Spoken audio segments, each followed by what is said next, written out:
Alors, dans la précédente vidéo, on avait attaqué. Attaquer, on se connecte, en fait. D'accord? Quand t'attaques, c'est le jargon associé. C'est pas que t'attaques, tu lances une cyberattaque, c'est que tu te connectes. C'est les informaticiens ont un jargon un peu bizarre. Vous le savez maintenant si vous avez regardé mes vidéos. Donc, on s'était connecté en SSH, ce qu'on appelle le Secure Shell. Pour les néophytes, je répète les bases. Pour les confirmer, vous allez rigoler. Vous le savez déjà. Et on a un autre protocole qui tourne sur le 3389, le port, et c'est le RDP. Le RDP, c'est le Remote Desktop Protocol, protocole de bureau à distance. Le bureau à distance, c'est comme, tu as peut-être utilisé VNC ou TeamViewer.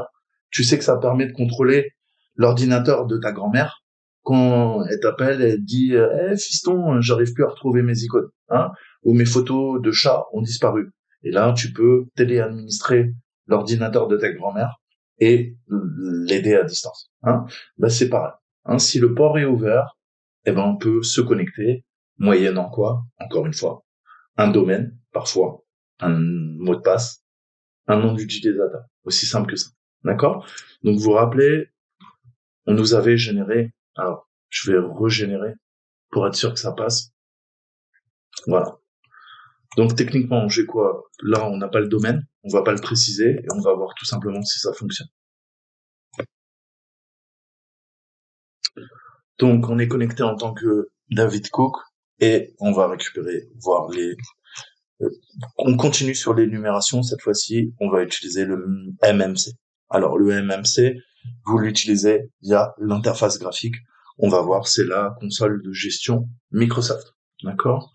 Alors, on va passer en plein écran. Donc, dans cette vidéo, on va explorer notre première méthode d'énumération. Il y avait beaucoup de blabla, mais pour que vous ayez le minimum de base pour comprendre, en fait. Et c'est là cette méthode que je vous montre, la seule qui utilise la GUI, Windows, l'interface graphique. Le reste, on va faire en ligne de commande, d'accord? Donc on a deux composantes. On a le Microsoft Management Console qu'on appelle le MMC, avec les composants logiciels enfichables, comme on les appelle, comme leur nom l'indique, enfichable qu'on peut enficher. D'accord? Exactement comme j'enfiche quoi? Une carte 3D dans le port PCI Express de ma carte mère pour pouvoir la connecter, la relier à la carte mère. Et là, c'est pareil, c'est des composants logiciels et c'est du plug and play. Je vais soit automatiquement pouvoir les utiliser, soit c'est moi qui vais décider d'installer telle ou telle chose. D'accord? Moi, j'ai besoin également des outils d'administration de serveurs distants qu'on appelle RSAT. R-S-A-T. D'accord? Donc, en principe, tout est préinstallé. On va quand même aller vérifier. Où ça se passe? Ça se passe dans les applications et dans les fonctionnalités. Voilà, on va chercher un petit apps and features. Voilà. Donc, c'est du facultatif. On a Manage Optional Features, c'est en anglais, donc gérer les options facultatives. Et là-dedans, vous avez beaucoup de choses que vous pouvez ajouter, un client OpenSSH, et on doit avoir en principe du RSAT. À mon avis, il doit être déjà installé parce qu'il n'est pas présent ici. Sinon, vous le trouvez, ça s'appelle RSAT. Donc là, je pense que ils nous l'ont installé pour nous faire gagner du temps.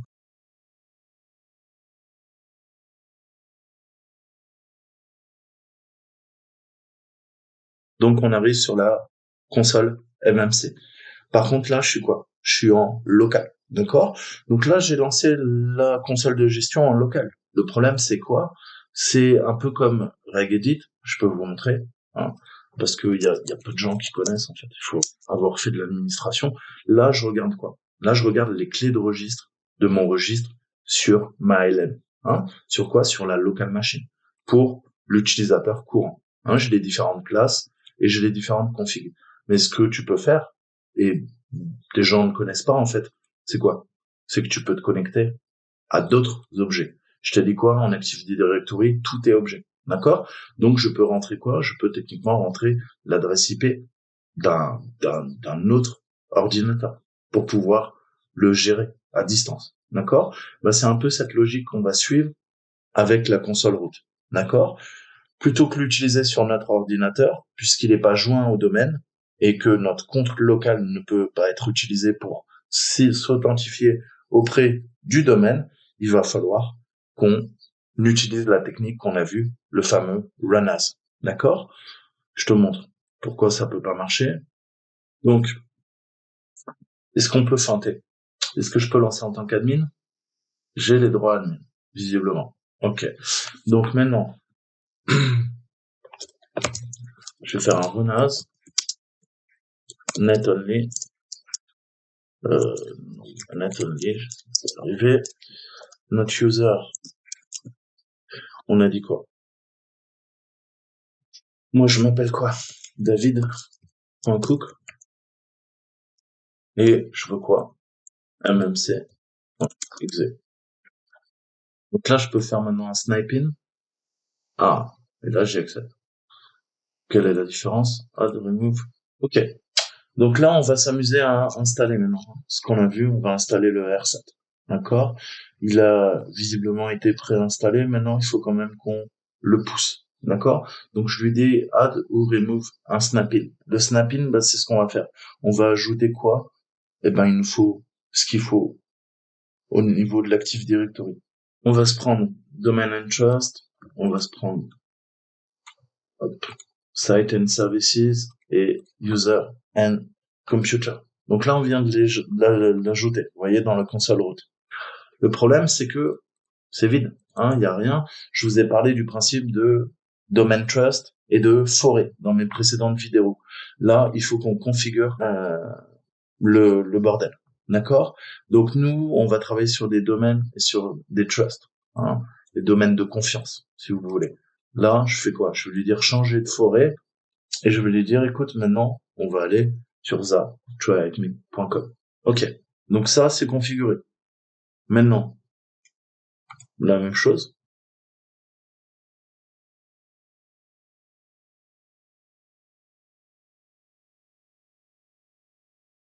Ça prend du temps. Il est en train de se connecter au contrôleur de domaine, hein, et de gérer.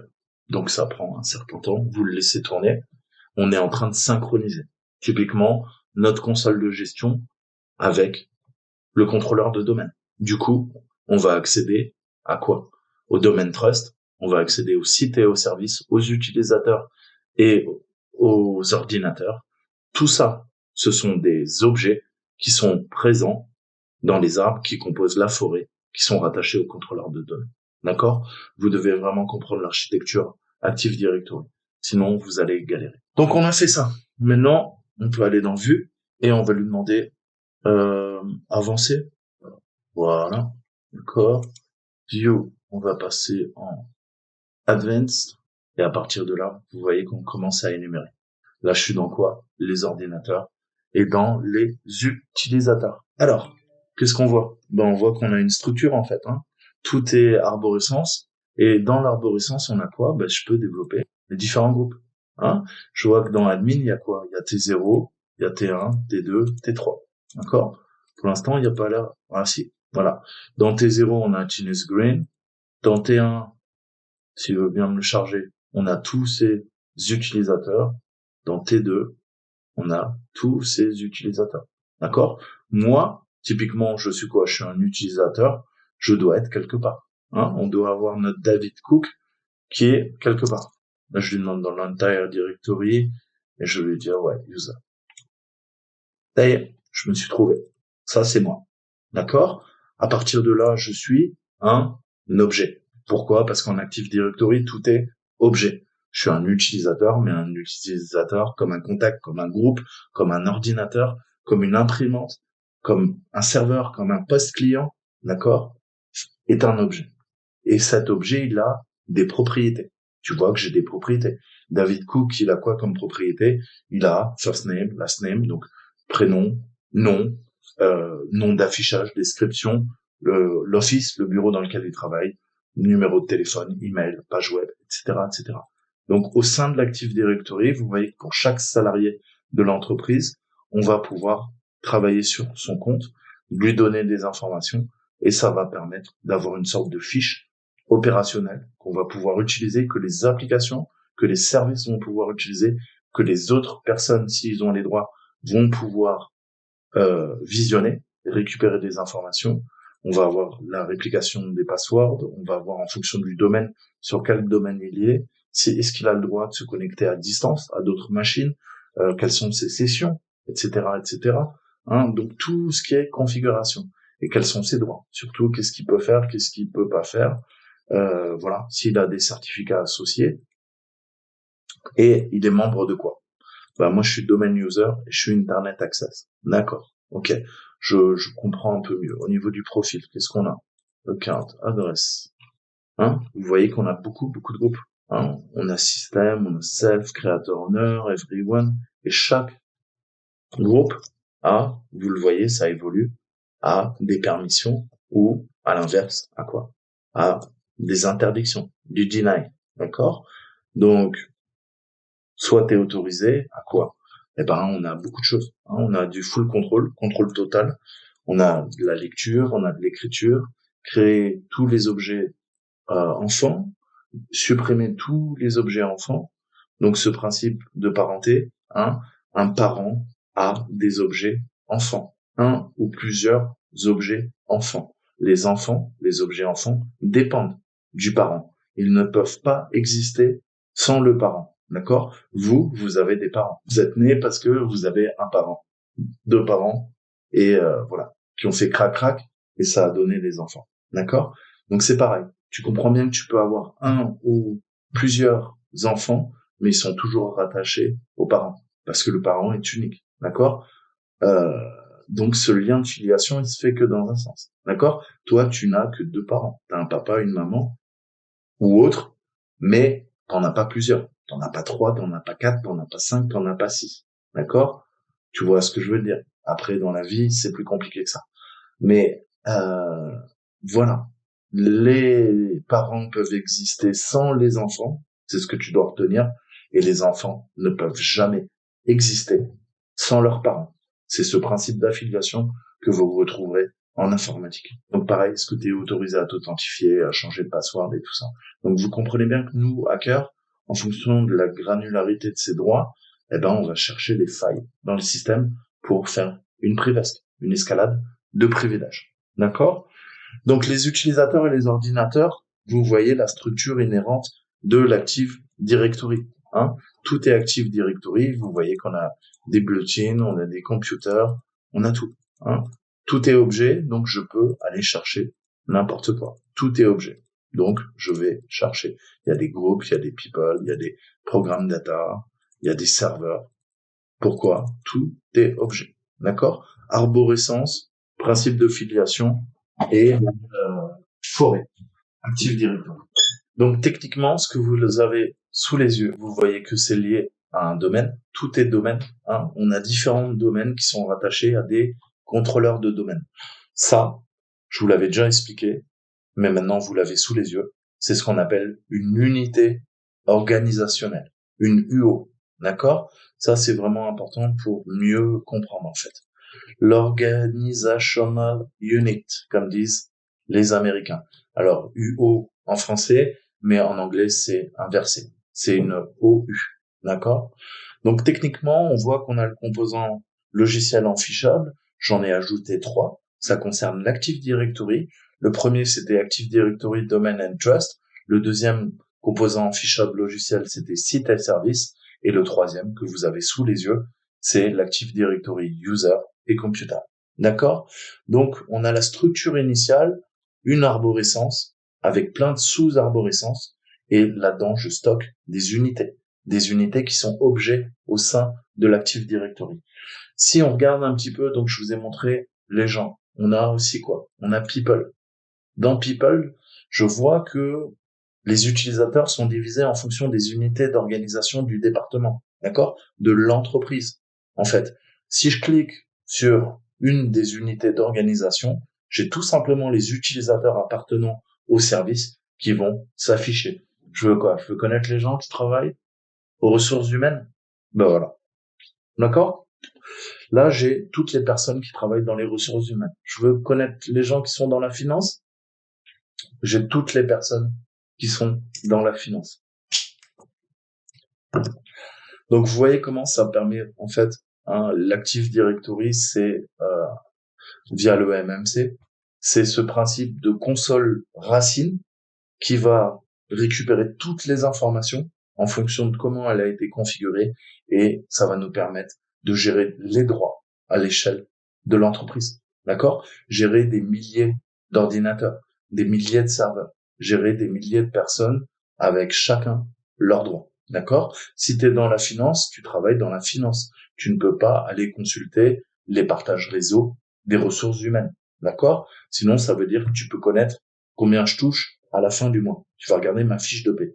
Tu as bien compris. D'accord? Le marketing pourra peut-être communiquer avec les sales, les ventes. D'accord? L'IT, les techniciens qui s'occupent de l'infra, des SI, eh ben, eux, ils resteront de leur côté. Hein. La finance, le marketing, la vente, ça les intéresse pas. D'accord? Les ingénieurs pourront peut-être travailler avec ceux qui font du consulting, etc., etc. Tu as compris. C'est ce principe de hiérarchie. D'accord? Au sein de l'Active Directory, il y a une hiérarchie, comme tout, comme dans l'entreprise. D'accord? Toi, tu n'as pas les mêmes droits que peut-être ton manager. Ton manager n'a pas les mêmes droits que le PDG de la boîte. Tu l'as bien compris. C'est le principe de hiérarchie que tu retrouves pas uniquement en informatique, mais également dans les groupes, les gros groupes. D'accord? Donc, je peux cliquer sur les utilisateurs et les passer en revue leurs propriétés, leurs attributs pour chacun. Je vous l'ai montré. D'accord? Et je vais pouvoir les modifier si je suis administrateur. D'accord? Je vais pouvoir taper et modifier tout en fonction des besoins, en fonction des droits que doit avoir la personne dans l'entreprise. Et vous savez qu'en sécurité, on, on a le principe de least privilege, hein, c'est-à-dire le moins de privilèges possible. Je te donne uniquement les privilèges dont tu as besoin pour faire ton travail dans l'entreprise. Je t'en donne pas plus, d'accord? Parce que si je t'en donne plus, Toto le hacker qui va pirater l'entreprise, il pourra peut-être abuser de ses droits. Pourquoi? Pour devenir le dieu dans la machine, d'accord? Faire une privesque. Et nous, quand on fait du pentest, c'est exactement ce qu'on recherche. Vous l'avez compris. D'accord? C'est pour ça qu'on doit connaître le fonctionnement de l'Active Directory. Alors là, on voit que si un hacker commence à mettre la main dessus, et se connecter via le RDP et jouer, bidouiller les composants fichables logiciels, eh ben, c'est une arme. Le MMC, c'est une arme en termes de reconnaissance. J'ai toute la structure de l'entreprise. Qu'est-ce que je veux chercher? Et moi, je veux connaître les postes de travail, je veux connaître la liste des machines qui sont jointes au domaine, puisque le contrôleur de domaine gère tous les serveurs, tous les postes de travail.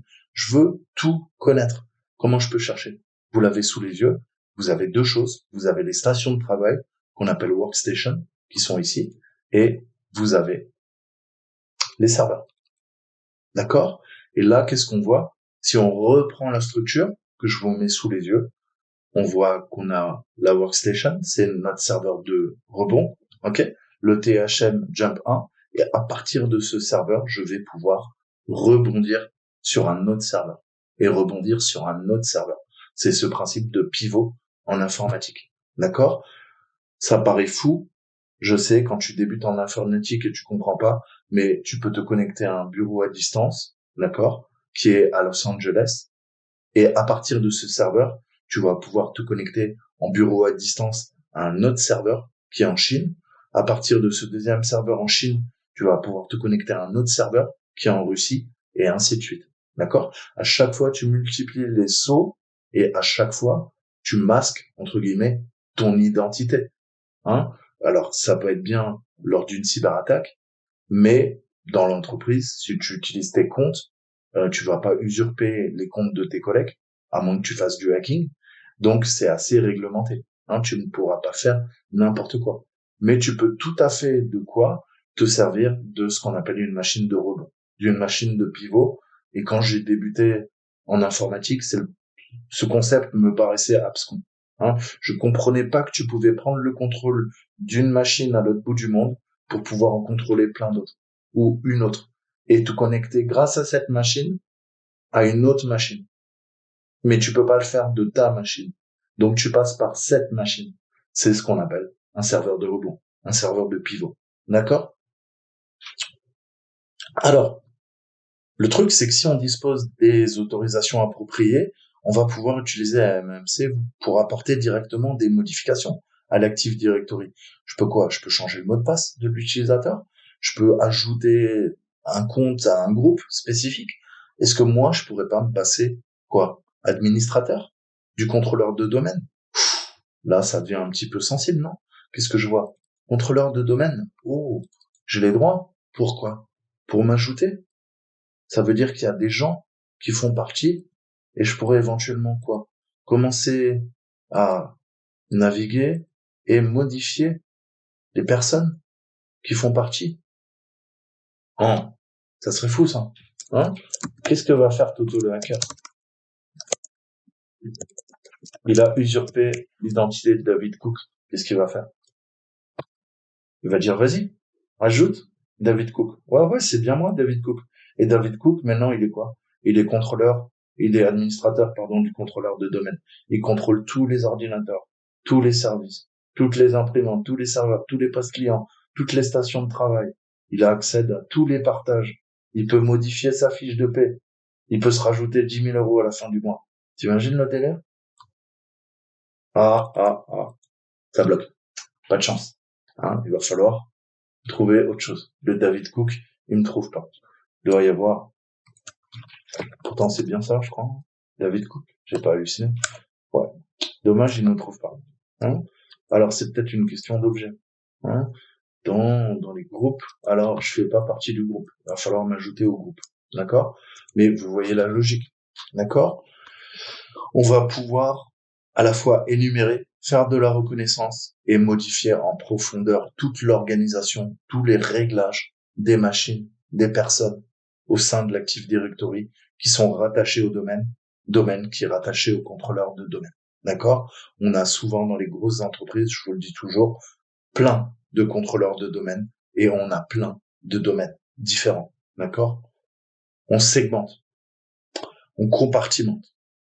Donc les avantages, vous l'avez compris, hein, c'est que l'interface graphique fournit une excellente méthode pour obtenir une vue holistique, c'est-à-dire de big picture, hein, je vous le dis tout le temps, la vue d'ensemble de l'environnement Active Directory.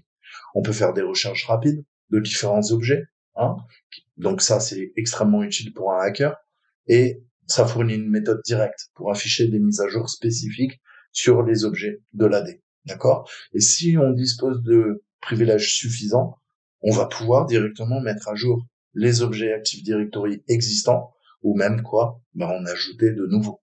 D'accord? Je vais créer un nouveau compte administrateur, Toto le hacker.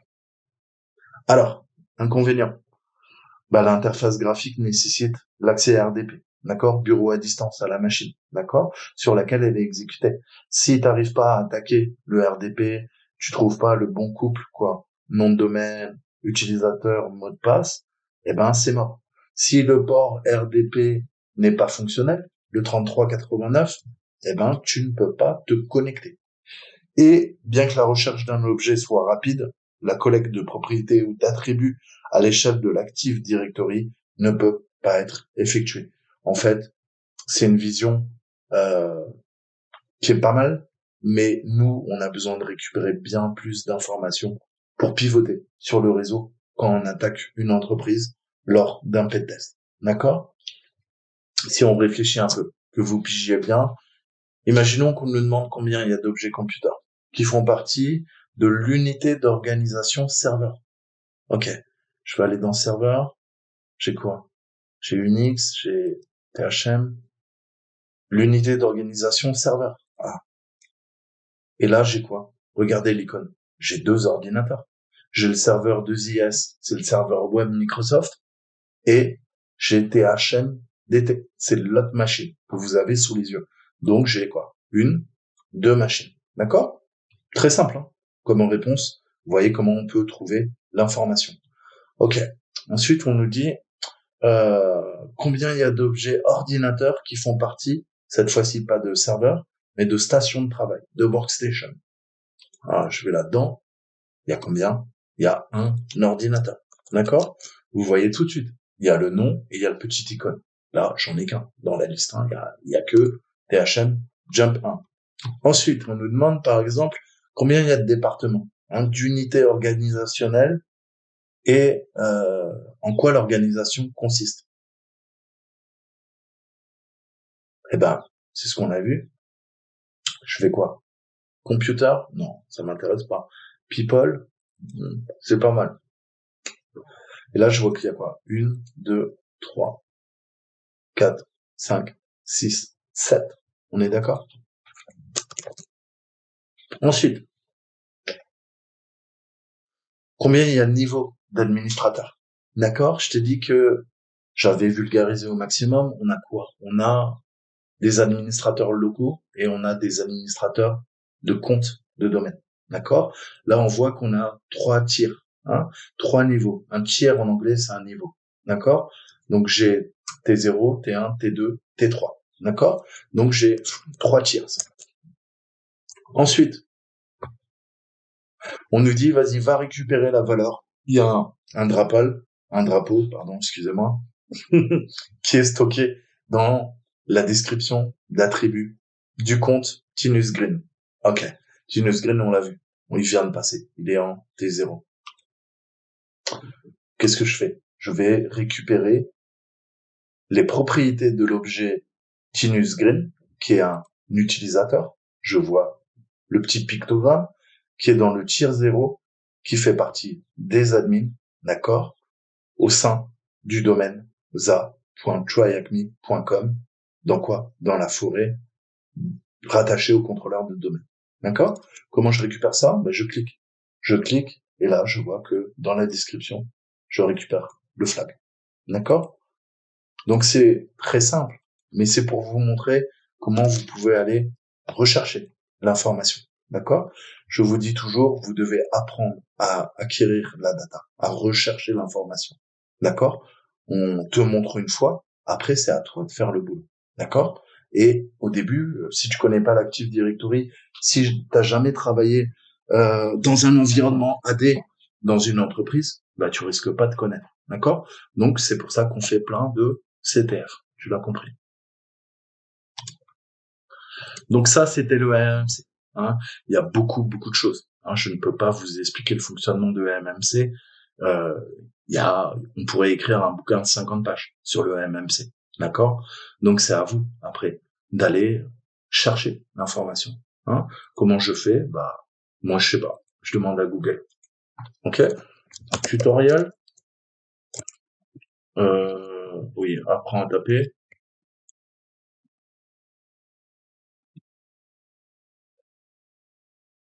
Active Directory. MMC.exe. Voilà. Doc Player, créer une console MMC. Ah, Malekal. Malekal, je sais que c'est un excellent site. Je vais aller voir Malekal. D'accord? Outils d'administration. Oh, la documentation serveur distant. Voilà. J'ai déjà 3 bonnes ressources. D'accord?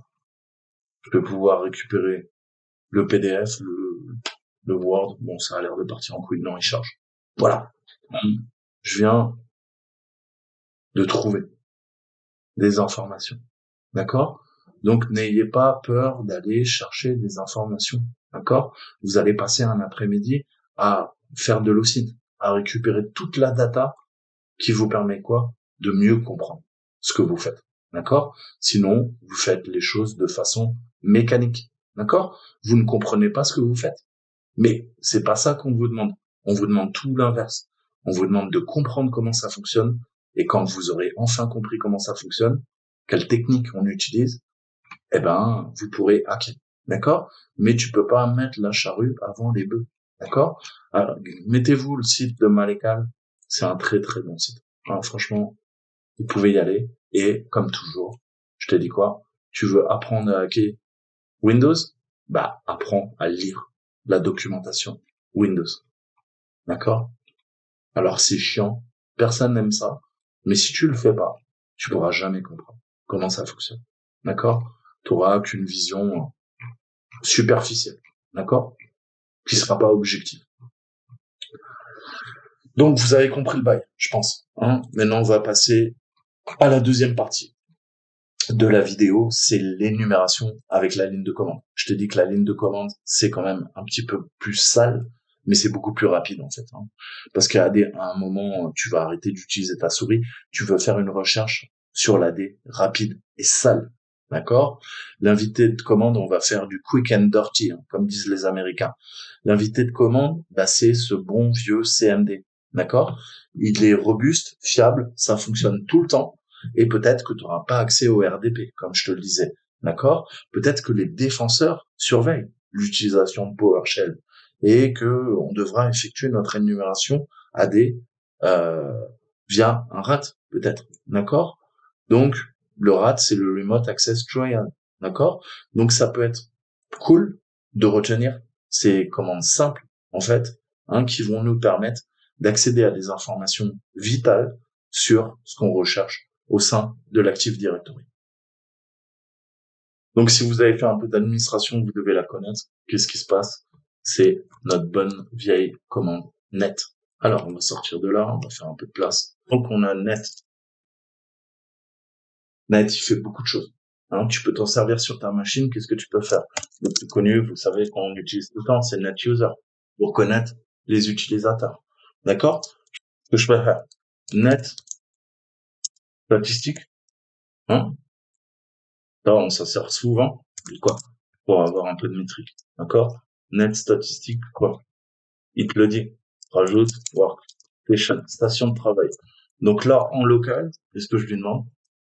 De me donner de plus en plus d'informations. Et là, il me dit, écoute, Coco, depuis que tu t'es connecté au serveur ou à ton ordinateur, voilà ce qui s'est passé. Voilà le nombre de blocs en SMB via le protocole SMB qui ont été échangés, les opérations de lecture, d'écriture, celles qui ont été interdites, les erreurs au niveau du réseau, les connexions qui ont été faites à ton ordinateur. Techniquement, ça peut être intéressant de savoir si tu as des connexions qui ont été faites à ton ordinateur. Typiquement, si un hacker a pris le contrôle de ta machine, bah, il y a peut-être une connexion qui a été faite. Tu vois? Donc cette commande Net Statistic Workstation, tu peux l'utiliser sur ton Windows. T'as pas besoin d'avoir un Windows Server. Et c'est intéressant. Hein, combien il y a de reconnexions qui ont été faites? Combien il y a de sessions qui ont été démarrées? Attends. Moi, je suis connecté à ma session et je vois qu'il y a 2 sessions, 3 sessions qui sont démarrées sur mon Windows. Encore une fois, ça peut être quoi? Des indicateurs de compromission. D'accord? Le use count. Failed use count. Combien de fois on a utilisé mon compte? Hein? Est-ce qu'il y a eu des erreurs? S'il y a des erreurs, c'est peut-être Toto le hacker qui a piraté ma machine. D'accord? Donc encore une fois, Net, vous allez l'utiliser tout le temps. C'est un outil pratique pour énumérer des informations sur le système local et également l'Active Directory. Local, pense toujours ta machine, l'Active Directory, les autres machines, les autres objets. D'accord? Donc on va voir quelques petites choses intéressantes qui nous permettent, nous, d'énumérer. Encore une fois, je vous laisse faire vos recherches. La liste n'est jamais exhaustive. Je te dis, quand tu sais pas, tu tapes net et il te donne tout ce que tu peux taper. Tout ça, c'est des commandes qui sont valides. On a vu qu'on pouvait quoi? Requêter en local et au sein de l'Active Directory. Comment je peux aller taper sur l'Active Directory, sur le domaine? Ben, j'ai juste à rajouter domaine. Ah, et là, je vois quoi? Je vois tous les utilisateurs qui sont sur le domaine. Je viens d'énumérer tous les comptes qui existent sur le contrôleur de domaine. Vous voyez la puissance, d'accord? Là, ça nous renvoie tous les utilisateurs de l'Active Directory et ça me permet d'évaluer la taille du domaine. Hein. Il y a plusieurs domaines dans une entreprise. Je vais commencer à mapper dans ma tête via des outils. On va utiliser Bloodhound par la suite. Pourquoi? Pour continuer à pivoter sur le réseau, préparer, organiser d'autres attaques en fonction des comptes. Chaque personne peut être utile pour pivoter dans l'entreprise et continuer en profondeur ma cyberattaque. D'accord? Donc c'est très utile pour énumérer les informations. Et je peux lui demander aussi quoi? Beaucoup plus de détails. D'accord? On va prendre, Yvonne, parce que j'aime bien le prénom Yvonne. Ok? Je prends Yvonne et je dis à Yvonne, écoute, je voudrais en savoir plus sur toi. D'accord? Voilà. Là, on a les informations d'Yvonne. D'accord? Nom, prénom, commentaire sur l'utilisateur, d'où elle vient, country, region. Est-ce que le compte est actif? Est-ce qu'il expire? Est-ce que le mot de passe est définie? Est-ce qu'elle doit le changer? Voilà. Est-ce que les stations de travail sont autorisées à se connecter avec le compte d'Yvonne? Hein? Est-ce qu'il y a des scripts? Tout ça, c'est des paramètres. Et je sais que Yvonne, elle fait quoi? Elle fait partie d'aucun groupe local. Elle fait partie de groupes locaux. Et il y a 2 groupes globaux, pardon, euh, pas locaux, globaux. C'est les utilisateurs qui font partie du domaine et accès à Internet. D'accord? Si je prends quelqu'un d'autre, on va prendre Zoé Watson, eh ben, elle aura d'autres droits. Peut-être, peut-être pas, peut-être les mêmes. Hein. Je sais pas où travaille Yvonne, je sais pas où travaille Zoé. Ok.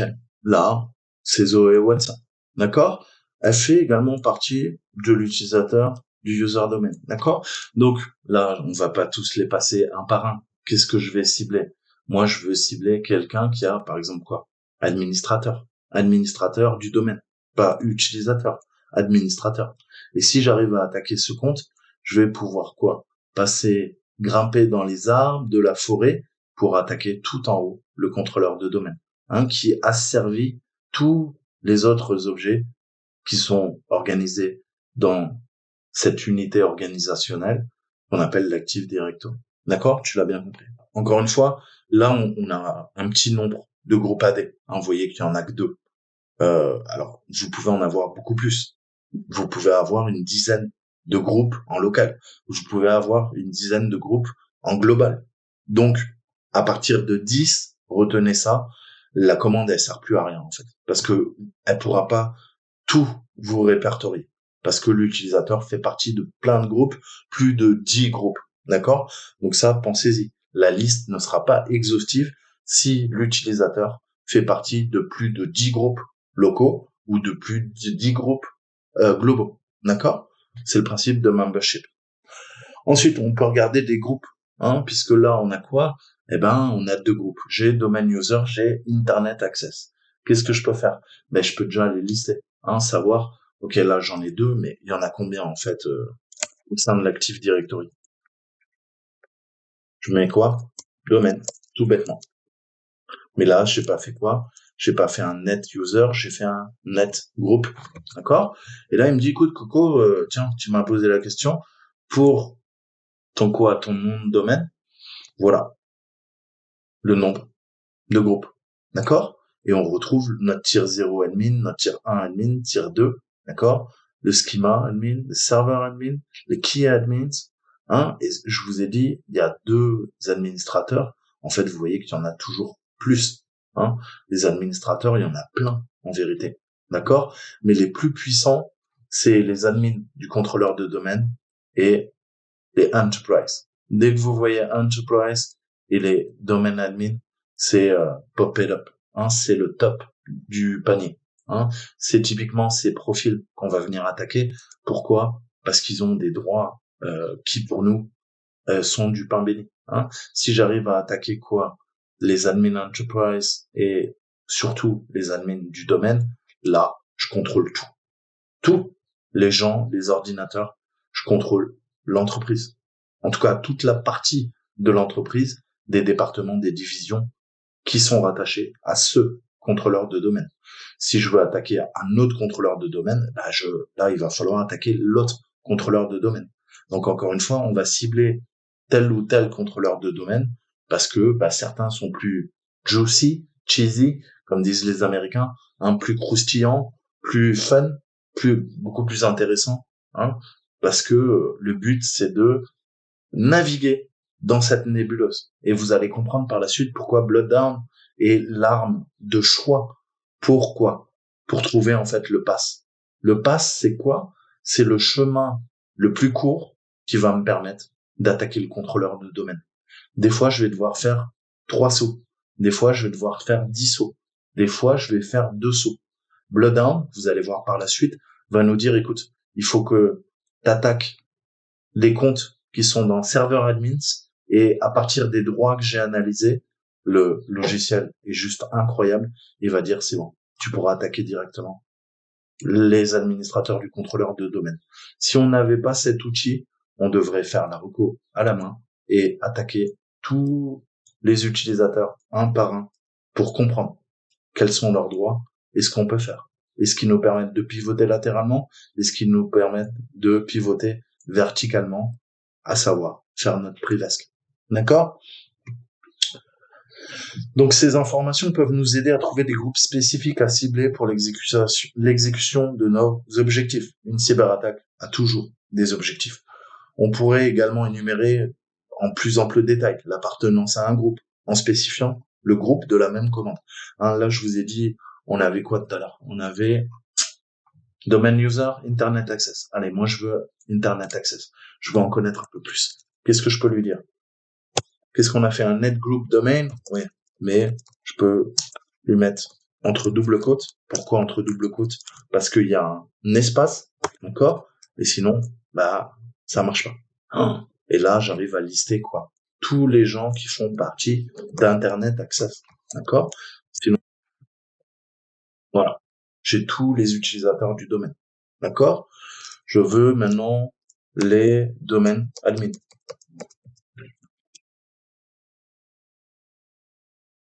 Voilà. Là, je vois qu'il y a que l'administrateur. Donc ça, c'est le compte que je vais devoir défoncer. Pourquoi? Pour devenir le roi du pétrole. Il n'y a qu'un administrateur sur le contrôleur de domaine. C'est ce compte qu'on doit pirater. Et comment je vais y arriver? En abusant des droits des autres. Jusqu'à pouvoir attaquer ce compte. D'accord? Faut vraiment bien comprendre cette philosophie. Sinon, vous allez galérer pendant vos pentests AD. D'accord? C'est ce qu'on vous demandera à l'OSCP, entre autres. Il n'y a pas que ça, mais je vous ai dit que c'est le tronc commun. Hein, on va dire que c'est 50, 60, 70% du boulot. Donc maintenant qu'on a vu tout ça, on peut également utiliser NetAccounts. NetAccounts, donc là, je regarde la politique de séquence des mots de passe, la stratégie de mot de passe sur ma machine. Pas très intéressant. Par contre, je peux lui repasser le domaine. Et là, j'en apprends un peu plus. Je sais que sur ce contrôleur de domaine qui gère ce domaine, j'ai quoi? Eh ben, j'ai ces règles au niveau de la politique qui sont appliquées. D'accord? Alors, on voit que c'est très mal configuré. Pourquoi? Parce que on échangeait les mots de passe en entreprise 45 jours, 60 jours. C'est déjà beaucoup. D'accord? Tout va dépendre, encore une fois, si vous travaillez pour des acteurs d'importance vitale pour le pays, si vous travaillez dans le secteur bancaire, le complexe militaro-industriel, etc., etc. Bref, toutes les industries qui sont clés pour le bon fonctionnement à la fois du pays et qui seront susceptibles d'être espionnées via de l'espionnage industriel, économique, technique. Ensuite, le threshold, on voit que ça verrouille pendant 30 minutes. Et ça nous permet, en tout cas, nous, de quoi? D'avoir des informations pertinentes. Pourquoi je fais ça? Parce que je veux connaître la longueur de l'historique des mots de passe conservés. Ça signifie combien il y a de mots de passe uniques que l'utilisateur doit fournir avant de pouvoir réutiliser son ancien mot de passe. Le seuil de verrouillage pour les tentatives de mots de passe incorrects et la durée pendant laquelle le compte sera verrouillé.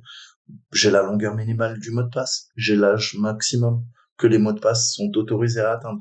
D'accord? Tout ça va m'indiquer si les mots de passe doivent être modifiés, changés. Ce principe de séquestre des mots de passe, qui est l'expression consacrée à la rotation à intervalles réguliers des mots de passe. D'accord? Et généralement, elle est assez stricte. Vous ne pouvez pas réutiliser d'anciens mots de passe. Il faut à chaque fois les complexifier ou les modifier totalement. D'accord? Donc ces informations, pour nous, lors d'un pentest, elles vont être utiles pour organiser nos attaques. On va faire des attaques de pulvérisation de mots de passe, les fameuses password spray attack, et on va pouvoir glaner toutes ces informations pour attaquer d'autres comptes utilisateurs qu'on a maintenant énumérés. D'accord?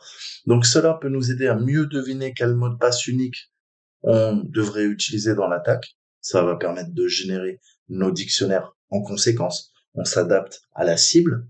Combien d'attaques on peut exécuter avant de risquer de verrouiller les comptes? D'accord? Pensez à ça. Vous allez faire les choses bourrin. La finesse, c'est de la finesse. D'accord? L'art du hacking, c'est de la haute couture. D'accord? C'est de l'artisanat. C'est pas du travail à la chaîne. C'est pas du gros. D'accord? C'est pas de l'industriel. C'est du bio. D'accord? Je te fais des métaphores triviales. Tu comprends bien. C'est, au début, tu vas faire la bourrin, et au fil du temps, tu vas complexifier tes techniques. D'accord? Jusqu'à atteindre un niveau de technicité, de complexité dans tes attaques qui feront de toi un jour un hacker. D'accord? Moi, je le suis pas. Peut-être un jour je le serai. D'accord? Parce que tu dois constamment apprendre, améliorer tes techniques. D'accord? Et pas rester dans ce que tu sais faire. Je sais faire que ça, je vais faire que ça. Je t'ai dit, tu es en train de créer ta propre signature. Signature qui dénotera les mêmes TTP, les mêmes tactiques, techniques, procédures. Du coup, threat intel, on te catégorise dans une ou tel APT, tel type de menace, tel groupe de hackers. D'accord? Si tu sais tout faire, eh ben, ça sera beaucoup plus compliqué de te profiler, de savoir qui tu es, ce que tu fais. Hein, le mec sait tout faire. Incroyable. Hein, il y a des gars qui s'attaquent qu'à des bases de données. Il y a des gars qui s'attaquent qu'à des serveurs web, etc., etc. Si tu sais tout faire, eh ben, ça sera beaucoup plus dur de te mettre dans une case. D'accord? Mais c'est pas propre au hacking. Dans la vie de tous les jours, c'est pareil. Les gens veulent vous mettre dans telle ou telle case. Attends, t'es un black hat. Ah ouais. Toi, t'es un white hat. Ah ouais. Toi, t'es un grey hat. Hein? Mais non, tout n'est pas binaire. Tout est binaire en informatique, mais la nature humaine est bien plus complexe pour se résumer à des zéros et des 1. Hein? Malgré ce que dit Mister Robot. T'es un zéro ou t'es un 1. D'accord? Tu veux devenir un zéro ou tu veux devenir un 1? Non, c'est plus compliqué que ça. En fait. D'accord? Donc nous, l'attaque de pulvérisation de mots de passe en aveugle, c'est le meilleur moyen pour verrouiller les comptes. D'accord? Parce qu'on n'a pas vérifié le nombre de tentatives. Parce que Toto, le hacker, il pense que c'est comme dans les films. Et plus tu vas faire violemment, plus tu vas aller vite, plus tu vas être un crack. Non, c'est tout l'inverse. Plus tu vas montrer que tes tactiques, tes techniques, tes procédures, tu les maîtrises pas. T'es un noob, t'as un script qui dit, t'es tout ce qu'il faut pas faire pour être un hacker. Parce que ces gens-là ne sont pas des hackers. D'accord? Donc, ça prend du temps. D'accord? Je vous mettrai une large gamme complète d'options associées à la commande net. Ça va être votre meilleure copine. D'accord? Essayez de jouer, amusez-vous sur ces commandes réseau, montez des machines. Je vous ai donné le script, le repo GitHub pour pouvoir monter un lab entier d'Active Directory grâce à Ansible. Euh, ou utiliser les machines de Try Hack Me ou Hack the Box ou peu importe en fait. D'accord? Le but c'est de vous entraîner à collecter les informations sur les utilisateurs et des groupes spécifiques. D'accord? J'espère que vous commencez à mieux comprendre cette démarche quand je vous dis l'énumération, la reconnaissance. C'est la phase la plus chronophage, la plus importante pour ta cyberattaque. D'accord? Je vous le répète tout le temps, mais c'est en connaissance de cause. Sinon, je vous répéterai pas constamment ça. Parce que c'est la plus importante. Vraiment. C'est ce qui va conditionner votre réussite ou votre échec. Ok? Donc, comme on dit en anglais, cons et drawbacks. Hein? Les cons, c'est les avantages. Les drawbacks, c'est les inconvénients. Alors, avantage. Et ben là, tu vois qu'il n'y a aucun outillage supplémentaire ou externe qui est requis. Ces commandes simples ne sont souvent pas surveillées par l'équipe bleue. On n'a pas besoin d'une interface graphique pour effectuer cette énumération. On a VBA Script et d'autres langages de macros qui sont souvent utilisés pour faire des charges utiles de phishing qui prennent en charge ces commandes en mode natif afin qu'elles puissent être utilisées pour énumérer les informations initiales qui concernent le domaine de l'Active Directory avant que des charges utiles plus spécifiques ne soient conçues. Les inconvénients, le net, les commandes doivent être exécutées à partir d'une machine jointe à un domaine. Et si la machine n'est pas jointe à un domaine, elle utilisera par défaut le domaine workgroup. Ensuite, les commandes, elles peuvent ne pas afficher toutes les informations. Par exemple, si un utilisateur est membre de plus de 10 groupes, je vous l'ai dit, la commande est caduque. Tu vas récupérer les 10 premiers. Mais il y en a peut-être 10 autres derrière. Il y en a peut-être 20 autres, 30 autres. D'accord? Donc, ne pars pas du principe qu'on t'en affiche 10, donc il y a que 10 groupes. Non, non, non.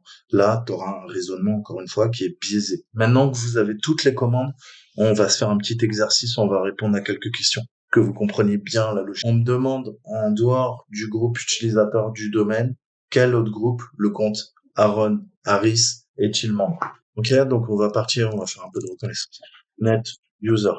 Qu'est-ce que je veux? Aaron, Harris et domaine. D'accord. Donc, il est quoi? Domain user et les internet access. Le compte invité est-il actif? Bah, vous l'avez sous les yeux. Comment on dit en anglais? On a quoi? Le compte invité, compte invité, compte invité. Là, on voit pas de trace de compte invité, hein. Donc non, d'accord. Sinon, on aurait quoi? Eh ben, on aurait guest account euh, active, yes or no. Hein? Guest account active, yes. Là, il apparaît pas, donc bah, s'il apparaît pas, c'est tout simplement qu'il l'a pas. D'accord? Combien on a de comptes qui sont membres du groupe administrateur de niveau 1? D'accord? Donc encore une fois, hein, là, c'est juste pour vous entraîner sur comment on manipule. Hein, vous rappelez un petit peu quelle commande je vais utiliser en fait. J'ai net, mais je fais quoi? Je fais du user domain, je fais quoi? Du groupe domain, hein? Et comment je peux aller requêter? Bah là, j'ai les informations qu'il me faut. Qu'est-ce que je veux? Je vais taper sur le domaine, je pars sur les groupes, voilà, que ça vous parle. Je vais faire quoi? Que vous voyez bien. Je fais quoi? Je veux connaître les groupes. Comment s'appelle le groupe? On a vu qu'il y avait quoi? Un tier 1, tier 0 et tier 2. Tier 1, admins, ok, je referme et je travaille sur mon domaine, toujours. Ok, il y a combien de personnes là? 1, 2, 3, 4, 5, 6, 7 personnes. D'accord? Vous voyez, une fois que vous avez pigé, en fait, c'est pas parce qu'il y a 5000 personnes dans l'entreprise que ça va être compliqué. D'accord? C'est juste, ça va être compliqué parce qu'au bout d'un certain nombre de groupes, tu as vu que ça peut vite déborder. Mais le nombre d'utilisateurs, vous avez vu qu'on a requêté sur l'ensemble des utilisateurs, il y en a combien? 100, 200? Il me les affiche sans problème. D'accord? Donc là, avec une commande, je sais combien j'ai de comptes qui sont membres du groupe utilisateur de niveau 1. Ensuite, si on me demande quelle est la durée, par exemple, de verrouillage de compte de la stratégie de mot de passe actuelle, hein, en minutes. Alors, comment je peux savoir ça? Net, ferme, domaine, réel. Qu'est-ce qu'on a? Durée de verrouillage, en anglais, c'est lockout. Lockout, c'est le verrouillage du compte. Ok? Donc, la durée, duration. Hein, là, on voit que c'est quoi? On l'a vu tout à l'heure. Je vous en ai parlé, c'est 30 minutes. D'accord? On la voit, c'est ici.